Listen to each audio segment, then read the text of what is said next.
So let's talk about running. It's a pretty simple thing in video games, really. The character has to move around somehow, and in most games it's nice to move around faster than they otherwise would.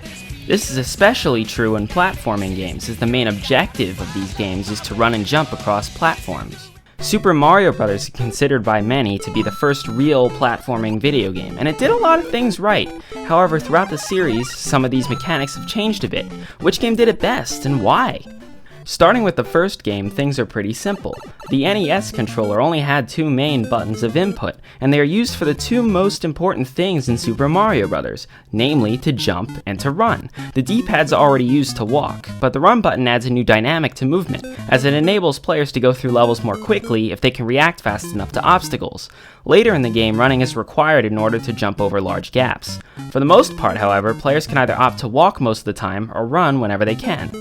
When you watch an inexperienced player tackle a platformer like Super Mario Bros., you'll notice that they only press down the run button when they really have to. It's sometimes frustrating to watch these Mario newbies because most of us who are familiar with the game will always have that run button pressed down, yeah? But yet if the button wasn't there, it would be so much harder for inexperienced players to enjoy everything Super Mario Bros. Had to offer. That's why the button is so important. The main problem with the button, however, is that it only has two states, pressed or not pressed. That was easy. This means that in the game, Mario is either running or not running. If you walk forward and then press the run button in Super Mario Bros., however, there's no immediate feedback. It takes a few seconds for Mario to reach his top speed. This is to make things more realistic, as a real person can't go from slow to fast in an instant, he has to speed up. That's what Mario does here. The issue is that because of this acceleration, it's sometimes hard to judge exactly how fast Mario's going. This is especially tricky when trying to platform, as Mario's jumping distance directly correlates to his speed. This is why, to a lot of people, the original Super Mario Bros. Feels a bit hard to control. Nintendo recognized this, and so they did something different with their next big traditional Mario game.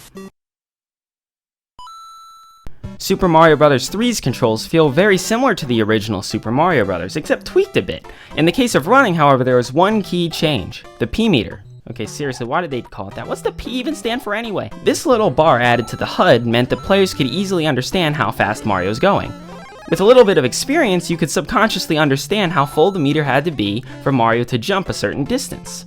And this didn't mean that everyone who plays Super Mario Bros. 3 looks at the P-meter and is like, 3 P's means 2.75 meters per second, and you carried the P over here, and the calculations means it could be approximately 6 blocks, right? But what it does mean is there's some sort of relatively easy measure as to how fast Mario's going. Now there's very little guesswork when trying to figure out jumps. You might also say that the P-meter was added solely to help players learn how to fly with a raccoon tail, but if that were the case, there would be no purpose for the meter itself. All that would be needed is a visual or audio cue when Mario is at his top speed, and nothing else. And coincidentally enough, those cues are actually in the game too. When Mario's at full speed, the P in the P-meter flashes, and an audio signal plays. So not only is there a way to judge how fast Mario's going all the time, the game takes the time to let you know that Mario's at his top speed without you even having to check. So point is, Super Mario Bros. 3 is fucking amazing. So point is, Super Mario Bros. 3 did a pretty freaking good job. But there were other Mario games that came out after, and they did their own things too.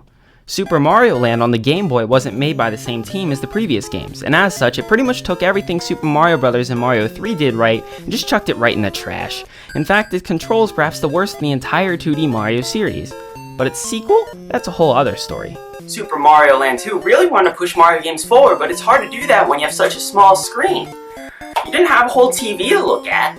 Unlike Mario Land 1, Super Mario Land 2 features a much bigger Mario sprite that takes center stage. The whole game is designed so that you aren't surprised by any obstacles even though you can't see that far ahead in front of you. Part of that design involved nerfing Mario's running ability. If Mario ran as fast as he did in Super Mario Bros. 1, then it would be very difficult to play Super Mario Land 2 because players would have to react so quickly to everything that came at them. As such, they decided to make Mario's top speed much slower. Remember what I said about buttons only having two real states, on and off? That was easy. That translates the game more literally here than anywhere else. Mario's running speed is slow enough that the transition from walking to running isn't very jarring, but running is still optimal. Now's when you're thinking that I skipped the game, right? You're expecting me to go on to Super Mario 64 or something without mentioning what most people call the best 2D Mario game ever? Well, you're wrong. Ha! Beat you. Look at the Bowser. Mario. Playing now. Super Mario World's actually more similar to the Game Boy title than it is to Mario 3, but it also takes the best elements from all three games I talked about and merges them together beautifully. It somehow even took elements from a game that came out after it. It's like a time paradox or something. First off, there's no more P-meter. You might think that's a bad thing, but now the P-meter is directly integrated into Mario himself. Remember when the P-meter flashed to indicate Mario's top speed?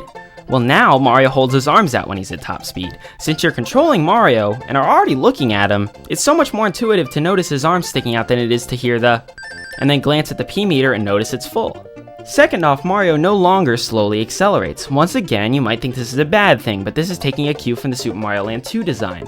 When you press down the run button, there's immediate feedback. You know Mario's running. It's not very fast, but Mario is running and you can tell. But Super Mario was on the big TV. He should be able to run fast. Red streak speeds by Mario the plumber. Too fast for their naked eye. Mario the plumber. Mario, he can really move. Mario, he's got an attitude. Mario, he's the fastest thing alive. But Mario can run fast. Remember how Mario holds his arms out at top speed? That's right, he might not slowly accelerate, but now he gets speed boosts instead. It's slightly less realistic, but far more intuitive for a video game. Let me break it down. The first speed Mario can go at is walking. Pretty slow, pretty boring. When you first press the run button, Mario speeds up slightly. You can tell that Mario's running. About a second later, Mario speeds up again. There's no visual cue for this. However, the time taken in itself could be taken as a cue of sorts. Then, after a few seconds of running at a pretty decent speed, that's when Mario sticks his arms out. This gives him another slight boost in speed, but he cannot run any faster than this. So now, not only is all the guesswork of running completely eliminated, but it does so while eliminating any annoying UI add-ons and making it more intuitive for Mario newbies and veterans alike. I mean, did you ever wonder why so many difficult ROM hacks are made for Super Mario World and not so much the other games? It's because the controls are that good. The controls in this game are so good, in fact, that it's used in every single subsequent 2D Mario afterwards, except for New Super Mario Bros. 2, which brought back the P-meter, but that was more for nostalgic purposes, so I don't count it. But what about 3D games? Super Mario 64 introduced this guy, the analog stick, a new way of inputting movement. And the analog stick is pretty great, because you can not only move in any direction, you could make both subtle movements and really big movements, moving Mario as slow or as fast as you like. Because of this, they decided to remove the run button in 3D Marios, or at least until recently. Did anyone take the time to wonder why Super Mario 3D Land and World added back the run button? I mean, yeah, they look pretty similar in style to their 2D counterparts and less like the 3D collectathons a la Mario 64 and Galaxy. But that can't be the reason why they added the run button back. If they wanted to go fully retro with Mario's movements, they would have gotten rid of moves like the long jump and backflip.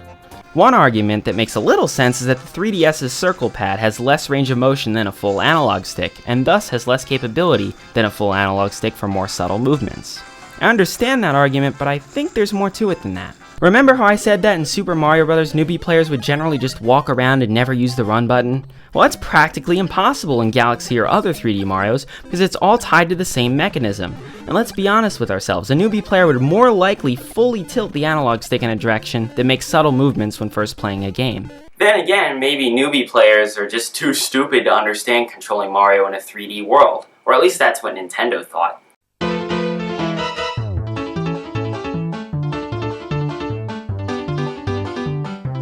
Tilt the control stick to move Mario around. Tilt up to move Mario forwards. Release the control stick to stop.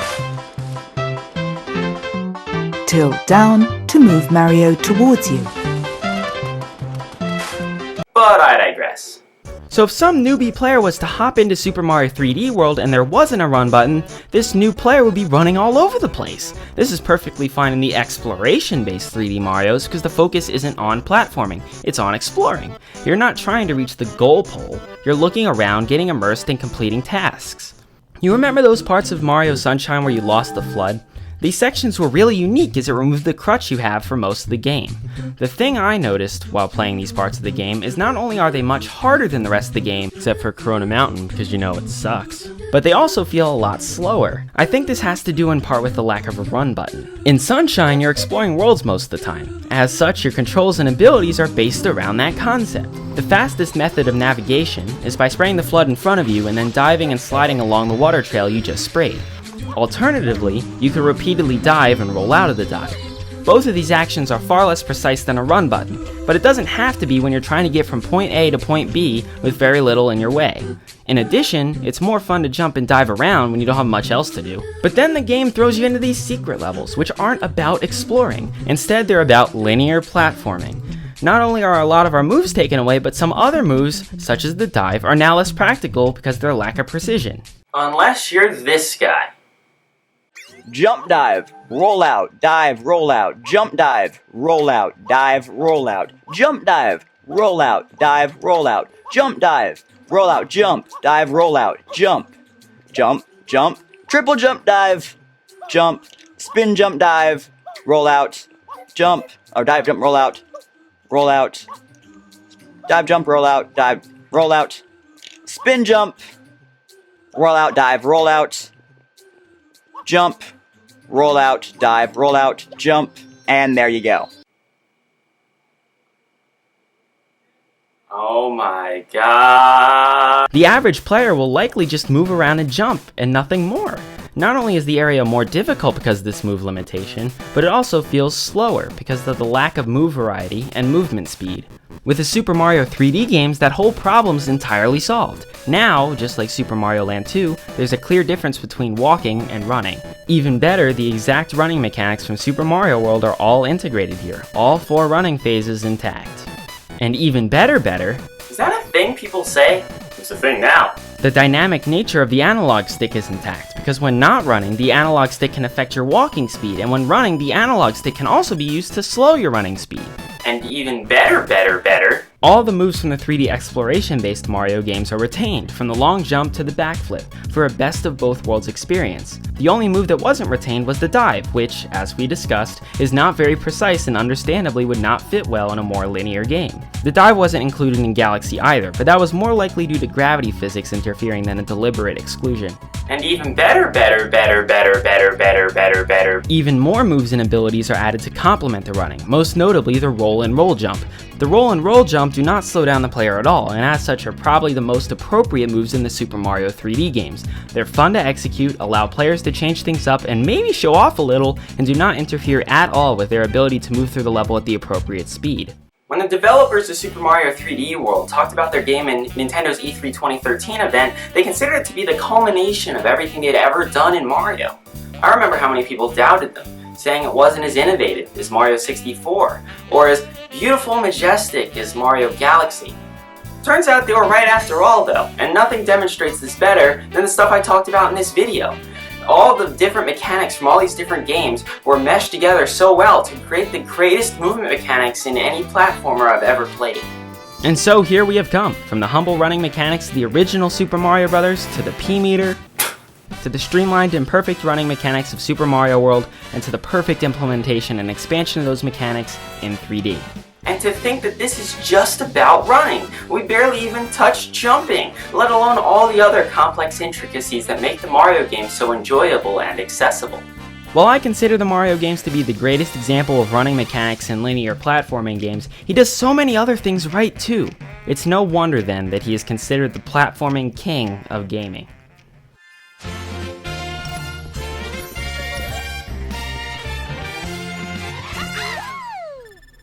Hey everyone, thank you so much for watching this video on Mario's running mechanics. Mario's meant a lot to me ever since I was a kid and first started playing games. Super Mario World was my second video game. But I put my heart and soul into this one. I spent a lot of time on it, so please let me know what you think, and I only want to get better from here, so if there's something you didn't like, be sure to let me know, so that way I can do it better next time. We're not abandoning Mario yet, actually. The next video like this is going to be also about Mario, but don't worry, I'm going to be covering other stuff too, so be sure to stay tuned. There's a subscribe button below the video if you want to hit that to stay updated. But there's also other videos here. Also. I'm gonna keep saying also. Okay. The first video is the first episode of a commentary series I'm doing on Captain Toad Treasure Tracker for the Nintendo Wii U. It's not necessarily the Let's Play format, but it's more in-depth than, say, a review or something like that. So we're going to be playing through the whole game, looking at every level, talking about what it does well, what it doesn't do well, some cool stuff, why Captain Toad has such an annoying voice, what is with that theme song, all that stuff. So be sure to click that if you're interested. But if you're not interested in that, and you wanna, if you liked when I did Let's Plays, you wanna hear me reminisce on my past, that video exists. And also, if you want to watch the old Let's Plays, then that's the way you can access them with this video here. I ramble for like over an hour about my past, because I've been doing videos on YouTube for like 4 years, but now I kind of want to do things a bit differently. But that doesn't mean that you can't go back and watch those old videos. So click on the right video if you want to learn a bit more about my past. And that's pretty much it. Like, feedback is good. Like the video if you liked it. If you didn't like it, dislike it, that's fine, you know. Feedback is good, and I can do better, and then the next time maybe you won't dislike it. I don't know. As you can tell, I don't really script these end slates, so I might ramble on for a little bit. So you can click on there's the things you can click right there. I don't even know why you're still watching. Like, this has been going on for over 2 minutes now. You should probably click on something, you know.